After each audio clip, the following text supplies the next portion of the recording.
Yolanda González. La desmitificación de la transición pacífica.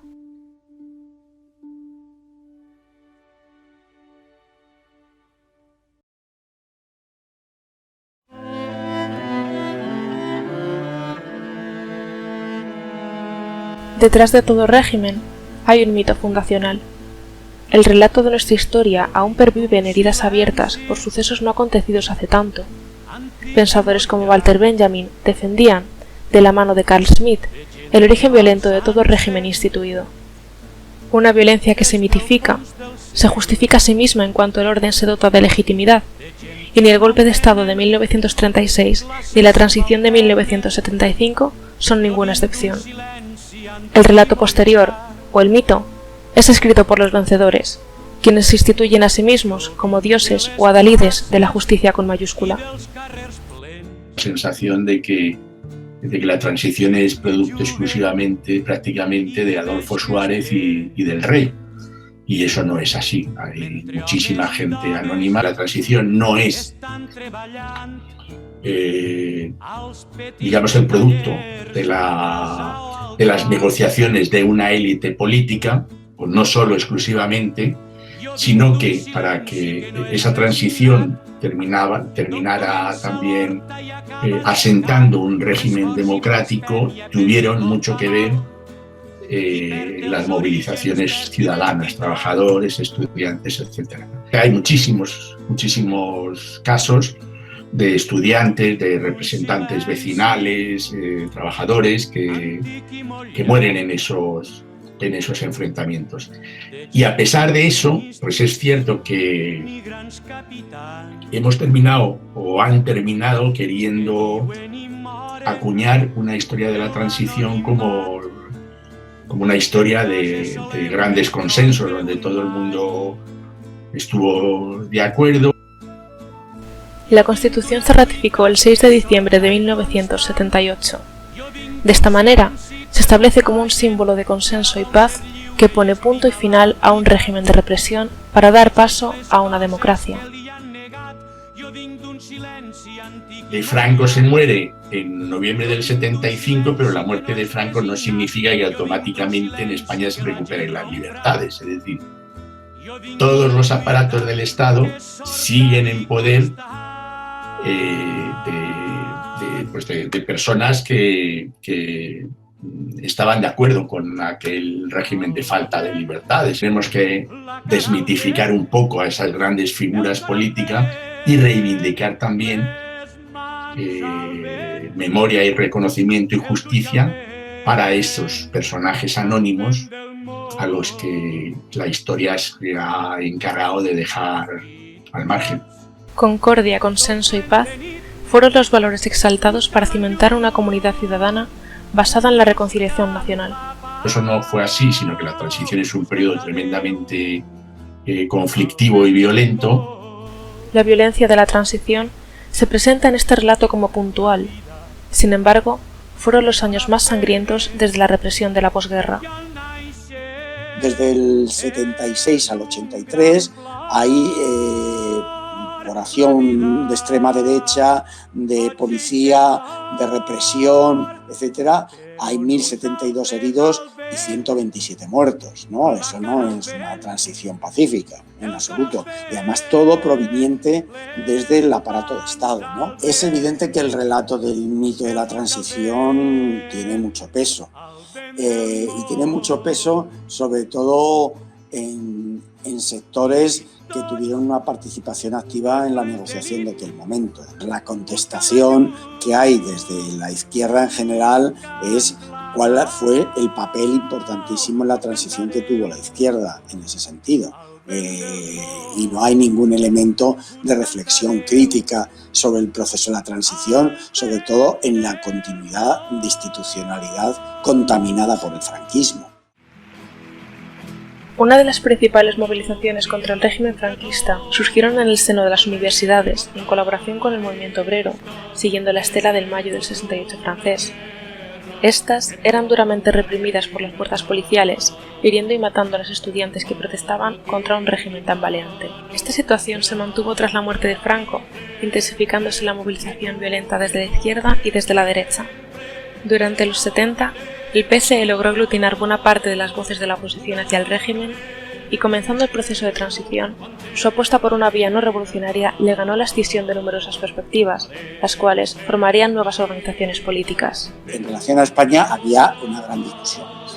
La salida de la ruptura de la dictadura iba a ser un proceso pactado, iba a ser un proceso transicional con calma, con algo de violencia, pero menos de lastimada, o iba a ser la apertura de un proceso revolucionario, ¿no? Entonces está claro, la extrema izquierda nos situábamos más en la apertura de un proceso revolucionario, de hundimiento de la dictadura, y a raíz de ahí ir hacia la formulación de otro tipo de régimen totalmente diferente. En este sentido, surgieron organizaciones que apostaban por la acción revolucionaria violenta, tales como los GRAP o los FRAP. Sin embargo, donde mayor trascendencia tuvo la violencia política desde la izquierda fue en la acción de ETA, frente a la que se organizaron grupos paramilitares de extrema derecha en colaboración con los servicios secretos del Estado. De toda la primera parte de la transición, la connivencia con la extrema derecha era permanente. De hecho, porque había focos de nutrición de esa extrema derecha civil, por decirlo, dentro de las instituciones del Estado. A este respecto, cabe señalar a Fuerza Nueva, partido de extrema derecha dirigido por Blas Piñar, cuyos medios de movilización imitaban los empleados por el fascismo. Una parte importante de los atentados ultraderechistas fueron perpetrados por militantes del partido, que tras los energéticos mítines de Blas Piñar, en los que señalaba el peligro por el que estaba pasando la patria, emprendían acciones violentas, desde peleas hasta atentados terroristas, contra los que se señalaban como enemigos de la patria. La vinculación de la extrema derecha con el aparato del Estado permitió que los asesinos quedaran impunes. Enfrentarte a un tribunal en esos momentos era enfrentarte a un tribunal militante. La violencia explícita del régimen, expresada en los fusilamientos de Burgos, dio paso así a una violencia encubierta, una guerra sucia contra la izquierda, en la que los pistoleros ultraderechistas asesinaban a sus adversarios políticos fuera de la legalidad. En este momento adquirieron mayor importancia grupos como los guerrilleros de Cristo Rey, la AAA, los grupos armados españoles o el Batallón Vasco Español, de los cuales surgieron posteriormente los primeros miembros de los GAL. Esta guerra sucia se intensificó en el caso de la violencia contra ETA, organizando asesinatos de personas, unas veces selectivos, otras veces espontáneos, simplemente por ser sospechosas de simpatizar con la banda terrorista.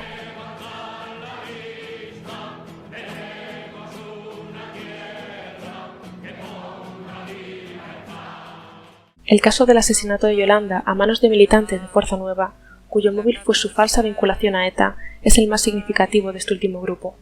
Concretamente, fue el Batallón Vasco Español quien reivindicó el asesinato de Yolanda. Yolanda González Martín nació en 1961 en el seno de una familia trabajadora de Deusto, en Bilbao. Desde muy temprana edad, demostraría su interés por la política, afiliándose a las Juventudes Socialistas con tan solo 16 años, para posteriormente iniciarse en el trotskismo y militar en el PST, el cual no era legal en una época donde el terrorismo de extrema derecha estaba muy presente en la sociedad. Yolanda, como una persona, una chica joven, luchadora con grandes ideales, feminista en aquella época y con la juventud que tenía, pues eran los rasgos que más llamaban su atención. Luego tenía también un carácter de liderazgo, que también es algo que la definía, y muchos cuando la recuerdan así lo dicen.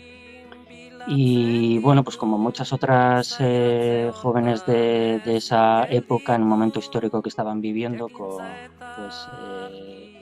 se entregaban completamente por la defensa de sus ideales. En 1979 se mudó a Madrid para iniciar estudios de electrónica, llegando a ser el representante del Centro de Formación Profesional de Vallecas en 1980.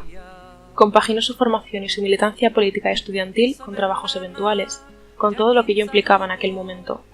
En ese momento ser vasco en Madrid era prácticamente sinónimo casi de ser militante de ETA. Yolanda vivía en un pequeño apartamento del barrio de Aluche, de Madrid, que compartía con su novio Alejandro Arizcún y con una compañera del PST llamada Mar Noguerol.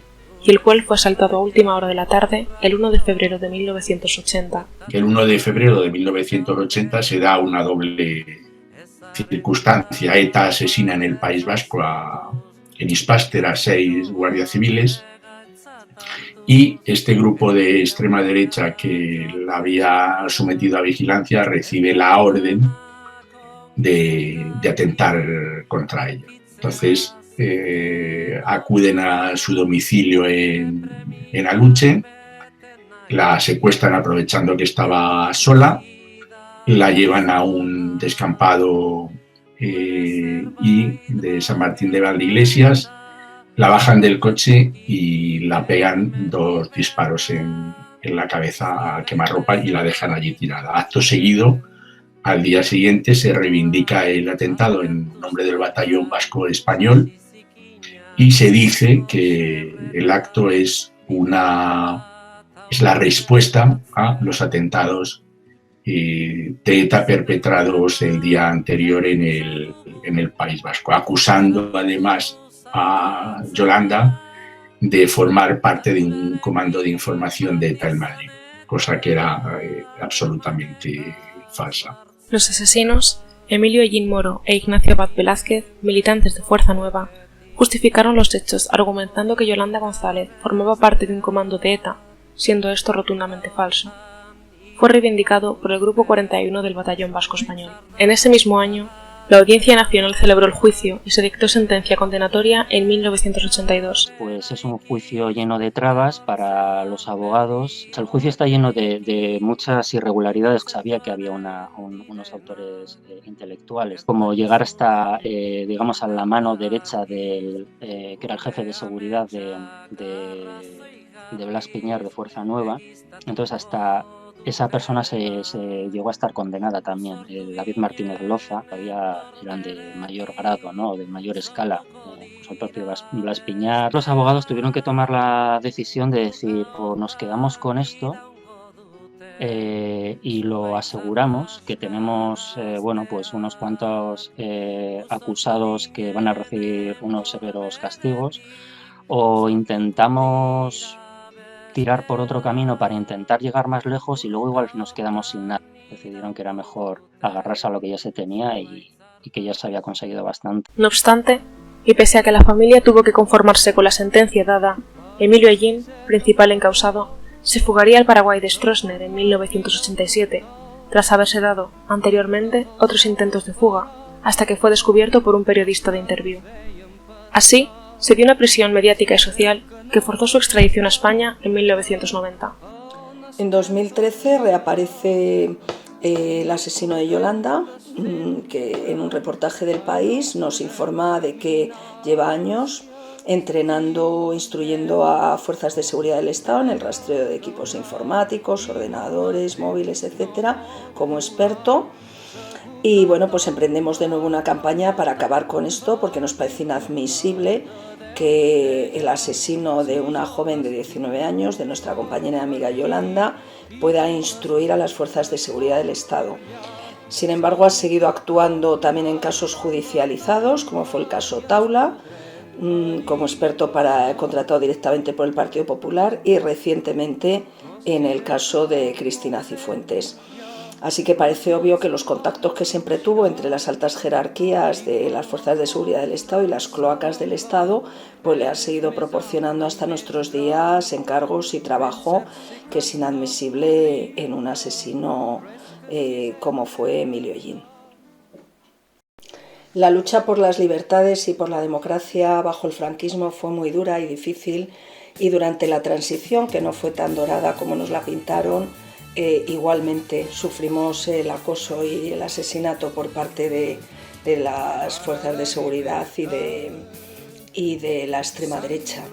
Nunca imaginamos que llegarían hasta el límite de secuestrar y asesinar vilmente. Ahora que vemos de nuevo campear a sus anchas y vociferar a la extrema derecha, los que vimos aquella época recordamos lo duro que fue, cómo nos jugábamos la vida en cada esquina, en cada manifestación, en cada reivindicación, para ganar estas libertades que tenemos ahora, y por eso vamos a seguirlas defendiendo con uñas y dientes, porque cuando la extrema derecha se escuda en palabras como libertad, nos rechina todo y nos estremece el ver sus palabras en labios de gente que lo único que hizo fue asesinar libertades y asesinar democracia. Yolanda nos marcó para siempre a toda una generación, no solamente a sus compañeros del PST, sino a toda una generación de jóvenes.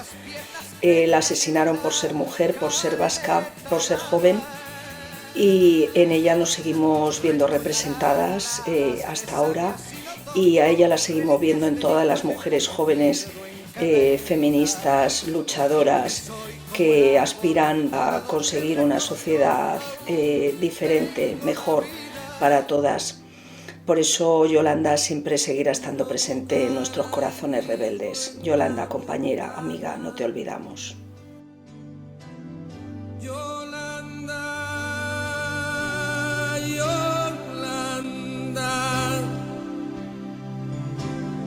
Eternamente Yolanda.